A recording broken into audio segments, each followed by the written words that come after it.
Welcome back, guys. Thank you so much for tuning in. If this is your first time, my name is Kikeli and this is my good friend Beiji. We are enjoying this college series and we're sharing so many tips and important information for you to have a successful academic year. And if you hear noise from the background, just know that it's just construction, so please forgive us for that. Today we are going to be talking about struggling academically, the things you need to do when you start going downhill with your academics. The first point we have is make extra time for studying. We might not know all the things that are going on in your personal life, but it's necessary for you to make that extra time to study. Say you need to go to a party on a Saturday. You can omit that party in order to make extra time for studying.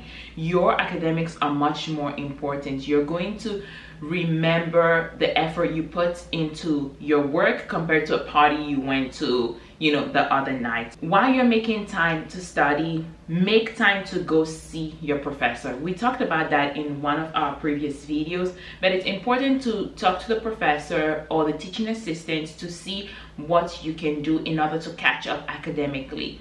If your grades you're getting B's and C plus, this is the time for you to start talking to your professors. Do not wait till after midterm exams before you start running around, or to final exams to start asking the professor, oh, can I get extra time to do more assignments? You're going to put yourself behind. Imagine you have other classes. When you go see your professors, you can also ask, well, not extra work, but practice problems. So something I did a lot with the class that was whipping my behind, I would go see my TA and I would ask for a practice problem in the same topic of like the problem that I actually had. And that way we did the practice problem, I saw how to approach it, and then I was now better equipped to approach the actual homework problem.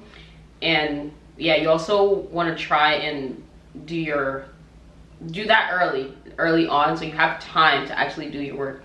Because if you wait till like the last minute to go see your professor and the thing is due tomorrow, you don't really have time to, take the time that you need to tackle the assignment. Yeah.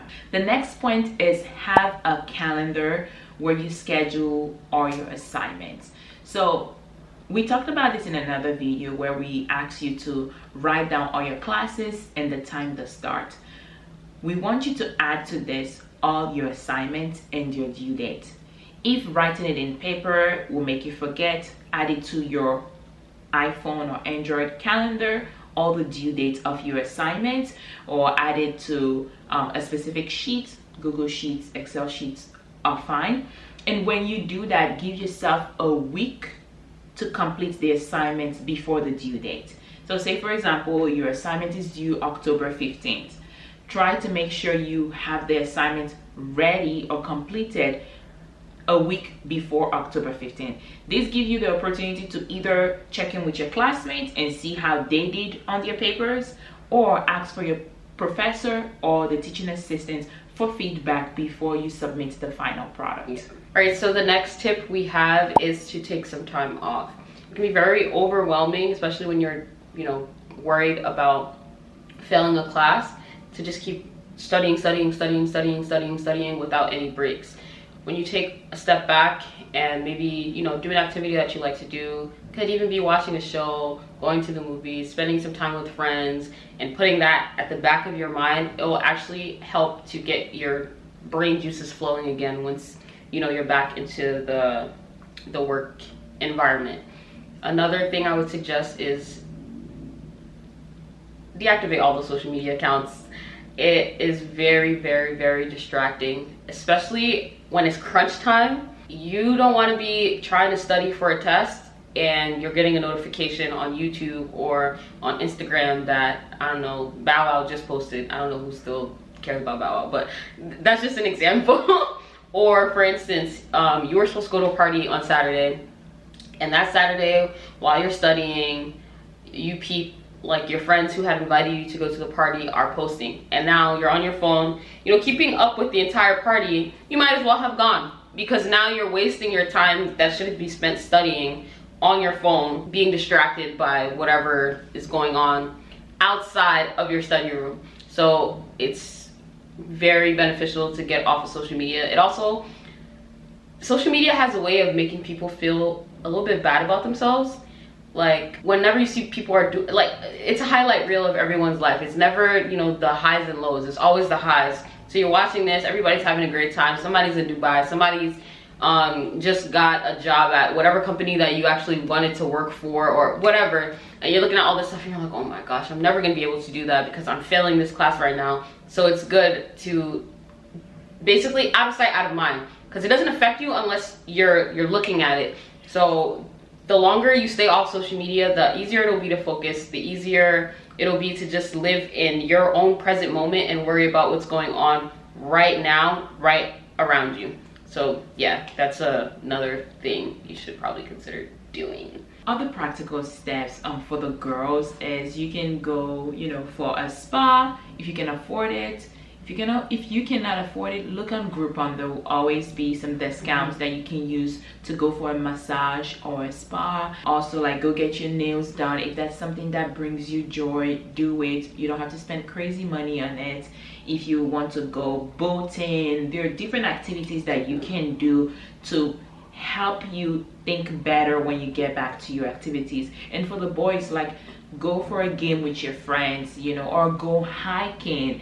Do something. If it's a barbecue you want to have at somebody's house off campus, do that. And also have a mentor, somebody that you can talk to, someone who's not necessarily a student but a person who works at the university that you can confide to and let them know, like, this is how I am struggling academically, and they can actually offer you really practical tips and things to do. And then the next thing is it more than meets the eye?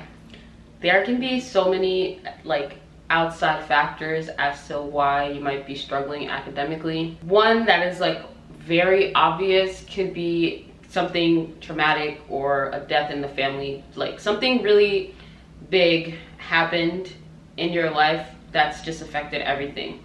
In that instance, you would want to contact your dean of students or whatever equivalent you have at your university and tell them that. Most oftentimes, well, not most oftentimes, they will create an accommodation for you. They will get in contact with your professors.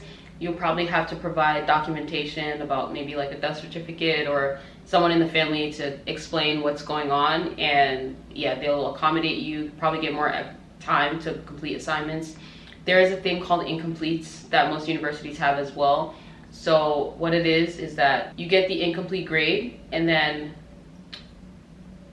the timelines are different for each university. My university, you have until the end of the next semester.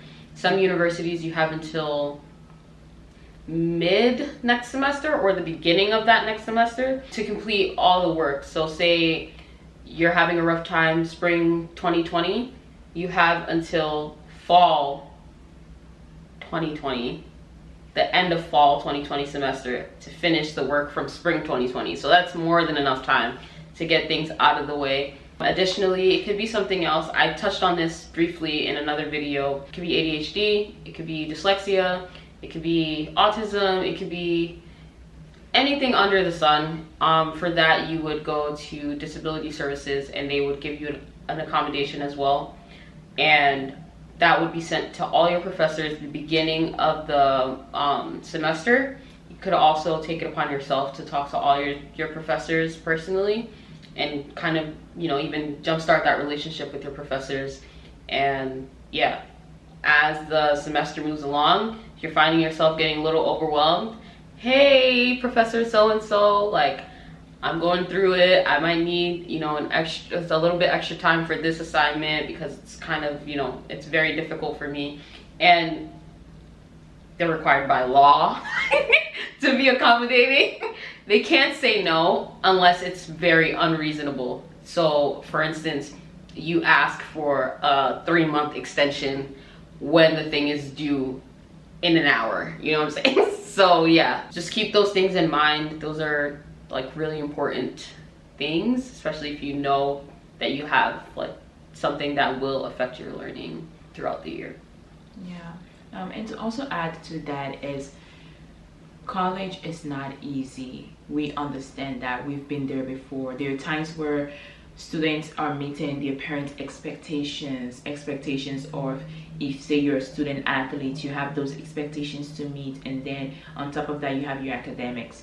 And we know, like this year especially, there's been an increase in suicide for students, young adults, people in general. It is necessary for you to talk to somebody once you start having those types of feelings. Do not wait till the last minute, because it can be very detrimental. Reach out there. I know a lot of universities have suicide prevention line. You can call them, you can talk to somebody. Always talk to somebody. I know sometimes we don't want to air out our business for people to know what's going on, also because people talk too much. So yeah, talk to somebody. Do not wait till the last minute. And yeah, that's pretty much what we have for you for today's episode. We will leave you with a verse, and it's Psalms 73 verse 26. It says, "My flesh and my heart may fail, but God is the strength of my heart and my portion forever." Amen. Amen. Thank you so much for watching. Bye, everyone. And we hope to catch you in another video. Yeah. Bye.